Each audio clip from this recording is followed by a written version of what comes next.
नमस्कार विद्यार्थी मित्रांनो, तुमच्या सगळ्यांच्या आपले एका नवीन व्हिडिओमध्ये स्वागत आहे। तर आपण मागील व्हिडिओमध्ये वर्तमान काळ म्हणजे काय हे शिकलो, म्हणजे सध्या घडणाऱ्या किंवा नेहमी घडणाऱ्या क्रियांचा आपण अभ्यास केला। त्यानंतरच्या व्हिडिओमध्ये आपण भूतकाळ म्हणजे काय हे शिकलो, म्हणजे आधी घडून गेलेल्या क्रिया कशा ओळखायच्या याचा आपण अभ्यास केला। तर आपण या व्हिडिओमध्ये आज शिकणार आहोत भविष्यकाळ म्हणजे काय। तर हा विषय खूप सोपा आहे, त्यासाठी आपण भविष्यकाळ समजून घेण्यासाठी हा व्हिडिओ नक्की शेवटपर्यंत पहा। चला तर आपण व्हिडिओला सुरुवात करूया। तर विद्यार्थ्यांनो, भविष्यकाळ म्हणजे काय?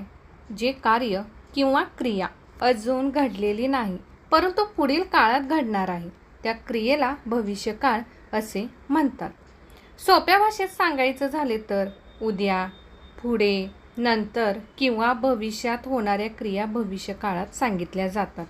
तर तुम्हाला समजण्यासाठी आपण काही उदाहरणे बघूया।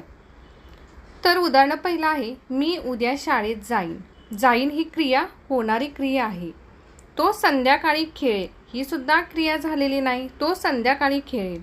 ती उद्या अभ्यास करेल ही सुद्धा क्रिया झालेली नाही, तर ही क्रिया होणारी क्रिया आहे।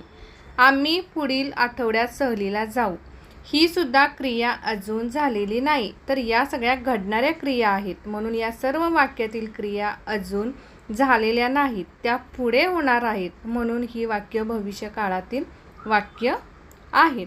तर विद्यार्थ्यांनो, तुम्हाला या वाक्यावरून समजलं असेल की भविष्यकाळातील वाक्य कशी असतात। तर भविष्यकाळ कसा ओळखायचा? तर भविष्यकाळातील बहुतेक वाक्यांमध्ये उद्या, नंतर, पुढे, लवकरच, पुढील वर्षी असे शब्द आढळतात। ते क्रिया काय असतात? भविष्यकाळातील वाक्यांमध्येच हे शब्द आढळतात।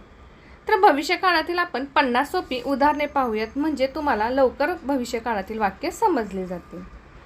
मी उद्या शाळेत जाईन। मी आजचा अभ्यास पूर्ण करेन। तो उद्या क्रिकेट खेळेल। ती पुस्तक वाचेल। आम्ही सहलीला जाऊ। तुम्ही वेळेवर याल। विद्यार्थी मन लावून अभ्यास करतील। शिक्षक नवीन धडा शिकवतील। आई स्वयंपाक करेल। वडील बाजारात जातील। मी पत्र लिहीन। तो गाणे गाईल। ती नृत्य करेल। आम्ही झाडे लावू। तुम्ही परीक्षा द्याल। मुले मैदानात खेळतील। शेतकरी शेती करेल। पक्षी आकाशात उडतील। मी उद्या लवकर उठेन। तो मित्राला भेटेल। ती मला मदत करेल। आम्ही नवीन घर बांधू। तुम्ही सत्य बोलाल। विद्यार्थी प्रश्नांची उत्तरे देतील। शिक्षक विद्यार्थ्यांचे मार्गदर्शन करतील। मी स्पर्धेत भाग घेईन। तो उद्या प्रवास करेल। ती चित्र काढेल। आम्ही कार्यक्रम पाहू। तुम्ही पुस्तक खरेदी कराल। मी रोज व्यायाम करेन। तो मेहनत करेल। ती यश मिळवेल। आम्ही देशाची सेवा करू। तुम्ही चांगले गुण मिळवाल।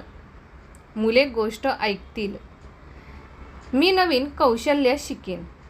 तो संगणकावर काम करेल। ती शाळेत जाईल। आम्ही वेळेचे पालन करू।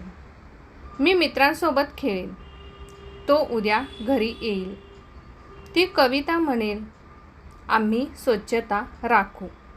तुम्ही नियम पाळाल। विद्यार्थी यशस्वी होतील। शिक्षक बक्षीस देतील। मी माझे ध्येय पूर्ण करेन। तो स्पर्धा जिंकेल। आपण सर्व मिळून प्रगती करू।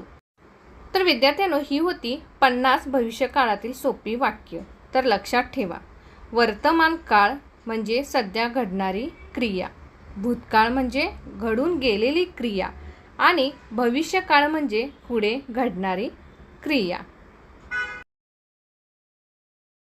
तर विद्यार्थ्यांनो, आज आपण मराठी व्याकरणातील भविष्यकाळ म्हणजे काय हा विषय अगदी सोप्या पद्धतीने शिकला।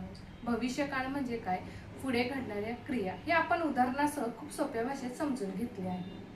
मला आशा आहे की हा विषय तुम्हाला नक्कीच समजला असेल। त्यामुळे तुम्ही अशाच वाक्यांचा थोडा जर सराव केला तर तुम्हाला मराठी व्याकरण खूपच सोपे जाईल।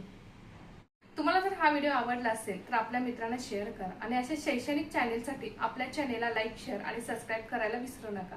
असाच एक नवीन व्हिडिओ आपण घेऊन येऊया. त्यासाठी भेटूया पुढील व्हिडिओमध्ये. धन्यवाद.